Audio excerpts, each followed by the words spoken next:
Countries across Africa, the Caribbean, and the Pacific are confronted with a growing number of disasters caused by natural hazards with increasingly severe consequences.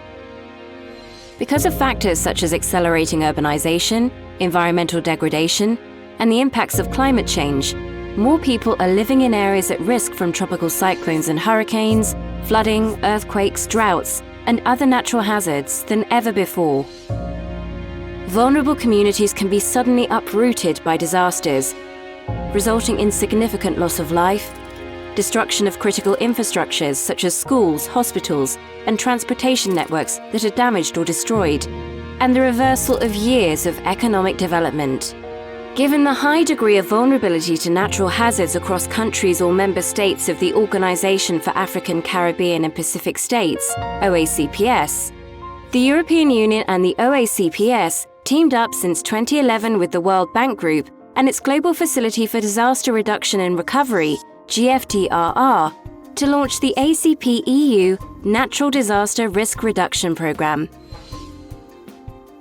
Members of the OACPS have been able to increase their knowledge of the risks and hazards they face at the continental, regional, national, and local levels. This knowledge has helped countries to design innovative approaches to build preparedness to disaster shocks and to increase resilience. From its inception in 2011, activities have supported ACP countries to better protect vulnerable populations from the damaging impacts of natural hazards and to increase the likelihood of a timely and successful recovery. We have worked with ACP countries to become more resilient to climate change and disaster risks. Together, we have answered the call by partners to integrate risk management into development planning and take comprehensive action on disaster resilience. The program focused on identifying and addressing the sources of risk. It also looked at improving the effectiveness of early warning systems, and it also supported governments in planning for post-disaster recovery and long-term development. The program provided its partners with technical assistance, capacity development expertise, and advisory support to counterparts at local, regional, and national levels. It also responded to requests for over 30 post-disaster needs assessments. The program's activities have benefited over 70 countries of the OACPS with a portfolio of 149 projects. The ACP-EU NDRR Program has been a tremendous partnership since 2011 between the European Union, the Organization for African, Caribbean, and Pacific States, the World Bank, as well as the Global Facility for Disaster Reduction and Recovery, GFDRR. Some concrete results of the program include the provision of training opportunities to over 34,000 people through over 800 training events and the development of nearly 500 analytical products. Importantly, activities under the program have leveraged over $4 billion of further investments from the World Bank and other international partners.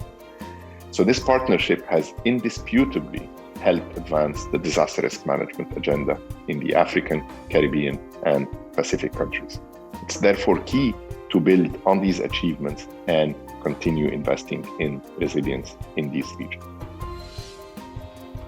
It is crucial that this support and that the program and the capacity it has built is sustained, especially now that most of these countries will be facing even larger impacts from a changing climate.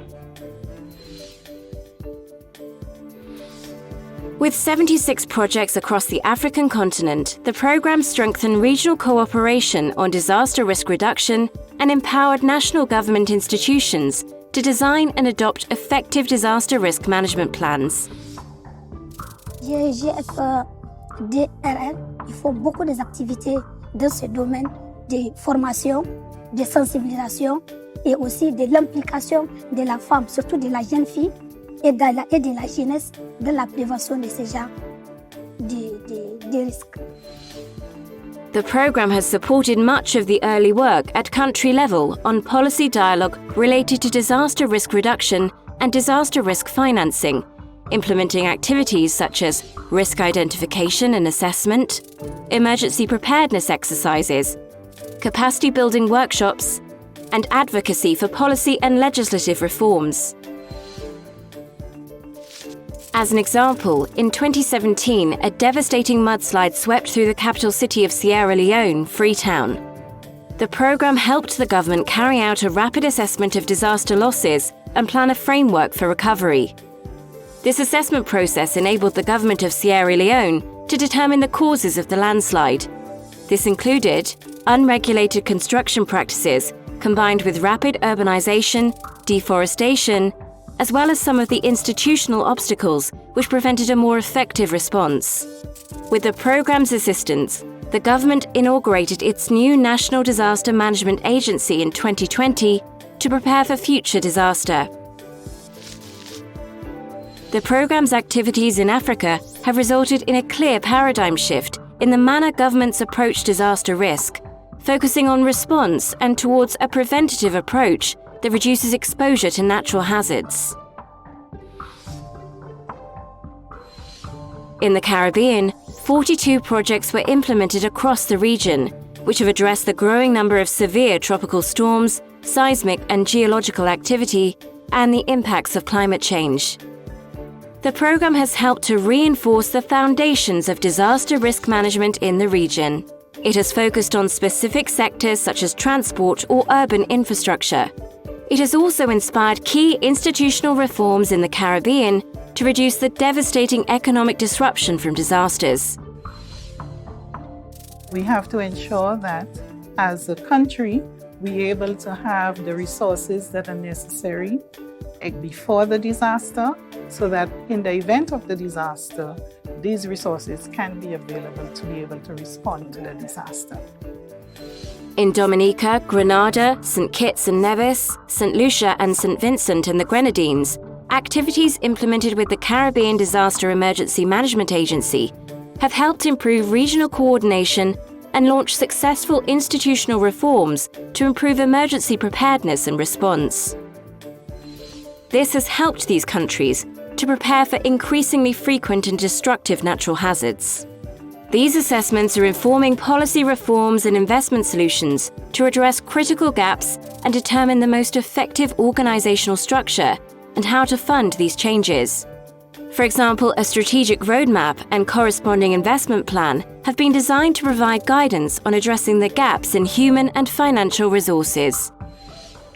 The program has had a beneficial impact in providing its Caribbean partners with the technical assistance necessary to build resilience, from helping the Dominican Republic improve the efficiency of recovery financing in reducing poverty, to advising St. Lucia on how to ensure exposure to its public infrastructure, to promoting gender-sensitive disaster resilience in Haiti. These activities reflect the priority the program has placed on building inclusive resilience and reducing the impacts disasters have on the region's socioeconomically vulnerable groups. Through 26 projects implemented across the Pacific, the program has helped governments establish disaster risk management and climate change adaptation as national priorities. The program's technical assistance addressed underlying vulnerabilities to the region's most prevalent natural hazards, especially tropical cyclones. Activities have boosted long-term resilience in key sectors such as construction, housing, and tourism. Through the ACP European Union Natural Disaster Risk Reduction Program, the European Union has invested in these countries. It has invested in their capacities, and it has strengthened their national policy and regulatory frameworks. At the same time, it has strengthened the community-based recovery and resilience. For example, the program has made a long-lasting impact in Fiji. The Fijian government produced the Climate Vulnerability Assessment that puts significant new detail on what climate change actually means for Fiji's economy. The program has also supported the government in the aftermath of Tropical Cyclone Winston by producing a set of updated guidelines that improves construction practices, especially for homeowners and for schools, which are often used as shelters during storms. The program also developed the capacity and readiness of Fiji, Samoa and Tonga in deploying drones for disaster and climate risk assessments and rapid identification of damage to the physical environment in post-disaster situations. Overall, the program's activities in the Pacific have strengthened the capacity of governments to increase their resilience to disasters. We face the same situation in our countries, and this type of activity is good to allow us to share our experiences and maybe to share some ways forward on how we can work together to address the issues of climate change and disaster risk reduction in our areas, and especially in our countries and even in our local communities. The COVID-19 pandemic has presented an immense challenge to building resilience to climate change and natural hazards, especially as many ACP countries have fragile public health systems. But despite the pandemic, the ACP-EU NDRR Program's work building a climate and disaster risk resilient future has continued unabated. ACP countries have been able to adapt program activities and pair ongoing efforts to strengthen disaster risk management with their national pandemic response. In Papua New Guinea, an assessment of emergency preparedness response and recovery systems supporting the Natural Disaster Centre was adapted to include health emergencies and pandemics. This helps support the government's COVID-19 response. The OACPS will continue to maintain and develop partnerships such as these on issues pertaining to disaster, risk management, and climate change.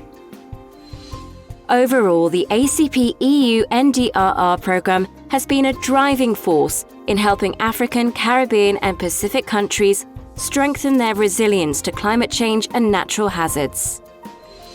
The program has worked alongside key stakeholders such as governments, international organizations, donors, civil society, the private sector, and academia to protect sustainable development gains from the impacts of disasters.